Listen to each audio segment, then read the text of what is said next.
Now that we've learned how to take very large numbers and put them in and out of scientific notation, we're going to have to look at small numbers as well. Now, small numbers, in this case, we're talking about numbers which start with 0 point, so 0.0000, etc.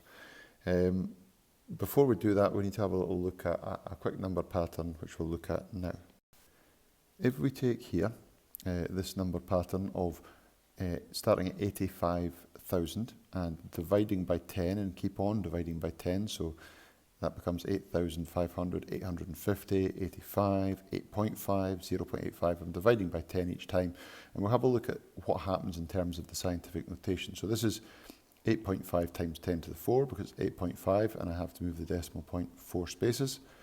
This is 8.5 times 10 to the 3 because 8.5, the point was there, I have to move it 1, 2, 3 spaces and so on. What you'll notice though, as I go down and divide by 10 each time, the power goes down by 1 each time as well. Now, when we get to 0, 10 to the 0, if you want to try and type it into your calculator, 10 to the power of 0, you'll find that just equals 1. So that 8.5 times 1 remains as 8.5. What's important in these examples though is as we continue to divide by 10, in other words, the decimal point moves through the number from here into here to here to here to here to here and so on until we end up with it way down here. The number on the power, or the power of 10 I should say, reduces by 1 each time. So if I want to move the decimal point 1 space in this direction, it's times 10 to the negative 1. If I want to move the decimal point 2 spaces in this direction, it's times 10 to the negative 2.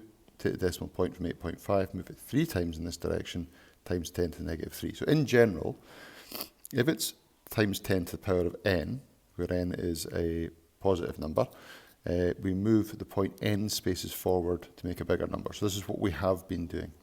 If it's 10 to the 0, we just leave the decimal point where it is because 10 to the 0 is just 1. If it's times 10 to the negative n, so times 10 to the negative 3, negative 4, negative 5, whatever, then we move the point n spaces backwards, but this time to make a smaller number. Now, a lot of the stuff you'll do in these questions is the same. Okay, in other words, a lot of these steps are exactly the same as you would have had before. The only difference here is, because these are small numbers, the power, this little value of b here, will be a negative number. Okay, so step 1 for this question here, work out where the decimal point needs to go to make a number between 1 and 10. So in this one, around here, I would need to make it in between the 3 and the 6 to get 3.65. Now, so I'm going to write that underneath, equals 3.65. Step 2 here then is work out how many places you need to move the point from where it is now to where it was. So it's here now, in other words, it's between the 3 and the 6. How many spaces to move it back to where it was? So let's go and we'll draw these in. This is from here, 1 space, 2, 3, 4, 5, 6 spaces I've had to move it there. So that's times 10, but because it's a small number, I've moved it 6 spaces, but because it's 0.000, I'm going to use a negative power. So I've moved it 6 spaces, so times 10 to the negative 6. And that's it then written in this form here, remembering b will be negative because this is a small number. In this example, we're going to do the same 3 steps. So we're going to find the number between 1 and 10. So in this case, I would need to move the decimal point after the 3 to make it 3 point. And then I can write that down. So let's write that down underneath. That's 3. Decimal point's there in 3 times 10.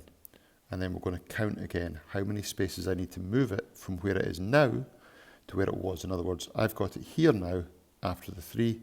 To move it back to where it was, I need to move it back 1, 2, 3, 4, 5 spaces. And because this is a small number, my power here is going to be negative. So I moved it 5 spaces, so negative 5 in that space there. I'm now going to have a shot at one of these yourself. So this is where you would pause the video and then press play when you're ready to check if you've done it right. I've left the success criteria up the side so you can follow step by step. Pause it now and then press play when you're ready to go over. So 0.00021. Step 1, remember, is to find where the decimal point needs to go to make a number between 1 and 10. So that needs to go in there to make 2.1. So I'm going to write equals 2.1. We know scientific notation always has a times 10 part, so we can put that in just now as well. And then we need to count how many places you need to move it from where it is now to where it was. So I've put it in between the 2 and the 1, so that's where it is now, that's where it was. Okay, so I'm going to have to move it 1, 2, 3, 4 spaces. And this is a small number, so I'm going to use a negative power, so -4 for moving it backwards 4 spaces.